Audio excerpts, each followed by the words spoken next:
할렐루야, 좋은 아침입니다. 말씀으로 하루를 시작하시는 모든 교우 여러분들 위해 우리 주님의 풍성한 은혜와 축복이 함께 하시기를 기도합니다. 11월 19일 화요일 매일 말씀 묵상 시작하겠습니다. 오늘 주신 하나님 말씀은 누가복음 1장 5절에서 7절 말씀입니다. 유대왕 헤롯 때에 아비야 반열에 제사장 한 사람이 있었으니 이름은 사가랴요 그 아내는 아론의 자손이니 이름은 엘리사벳이라. 이 두 사람이 하나님 앞에 의인이니 주의 모든 계명과 규례대로 흠이 없이 행하더라. 엘리사벳이 잉태를 못함으로 그들에게 자식이 없고 두 사람의 나이가 많더라. 아멘. 누가복음을 여는 이야기는 상당히 암울한 배경에서 시작합니다. 먼저 그 시대는 유대왕 헤롯 때라고 합니다. 이때는 이스라엘이 로마의 속국이었으며 로마의 임명을 받은 헤롯 대왕이 유대 땅을 다스리고 있었습니다. 이 헤롯은 권력을 위해 자기의 가족들을 몰살할 정도로 잔혹하기로 유명한 왕이었습니다. 마태복음에 따르면 그는 예수님의 탄생 소식을 듣고 베들레헴과 그 근처에 2살 이하의 사내 아이를 다 죽인 자이기도 합니다. 그렇게 암울한 시대를 배경으로 누가가 처음 소개하는 인물들은 제사장 사가랴와 그의 아내 엘리사벳입니다. 그런데 그들이 살던 시대뿐만이 아니라 그들의 개인적인 상황도 암울합니다. 7절은 이렇게 말합니다. 엘리사벳이 잉태를 못함으로 그들에게 자식이 없고 두 사람의 나이가 많더라. 자녀가 필수가 아니라고 말하는 요즘에도 난임, 불임은 큰 슬픔입니다. 그러니 당시에는 어느 정도였을까요? 그 시대에 자녀가 없는 것은 큰 불명예이자 미래가 없는 절망적인 것으로 여겨졌습니다. 또한 임신은 전적으로 하나님께 달린 것이라 믿었기에 불임이 하나님의 저주로까지 여겨졌습니다. 자녀가 없는 사가랴와 엘리사벳은 이미 나이도 많았습니다. 그 말인즉 이제는 정말 그들의 힘으로는 할 수 있는 것이 하나도 없었다는 뜻입니다.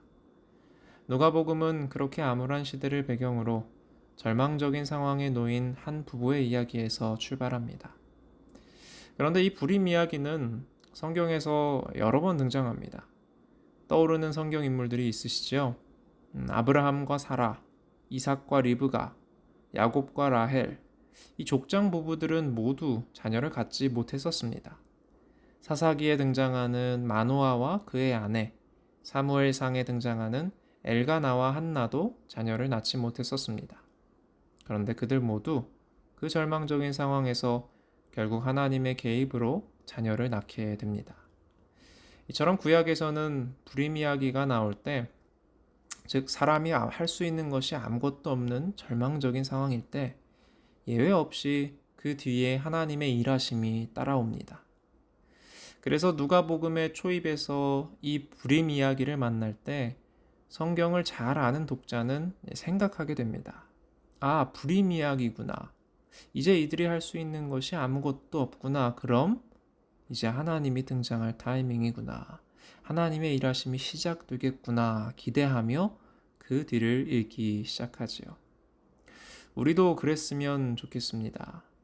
절망적인 상황을 마주했을 때, 내 힘으로 할 수 있는 것이 없다고 느낄 때, 이제 하나님이 개입하실 때구나. 하나님의 일하심이 이제 시작되겠구나. 그렇게 하나님의 역사를 기대하고 하나님께서 인도하실 내일을 바라볼 수 있기를 기도합니다. 좀 전에 구약의 불임 부부들을 소개해드렸는데요.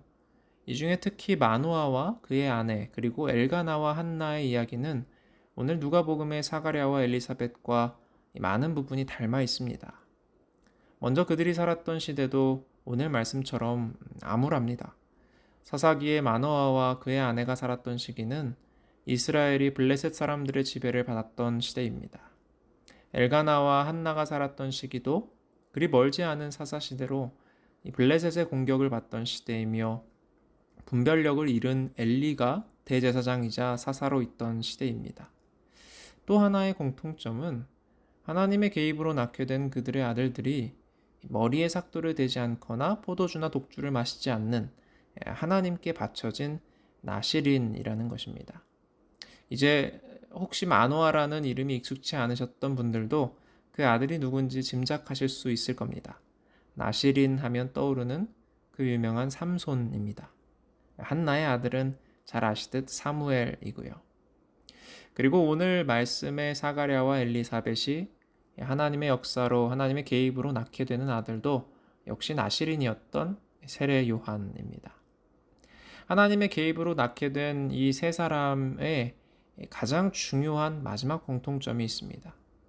바로 이들로부터 특별한 하나님의 구원 역사가 시작된다는 것입니다. 사사기 13장 5절을 보면 여호와의 사자가 마노아의 아내에게 그가 낳을 아들이 블레셋 사람의 손에서 이스라엘을 구원하기 시작할 것이다 말합니다. 사무엘도 마찬가지입니다.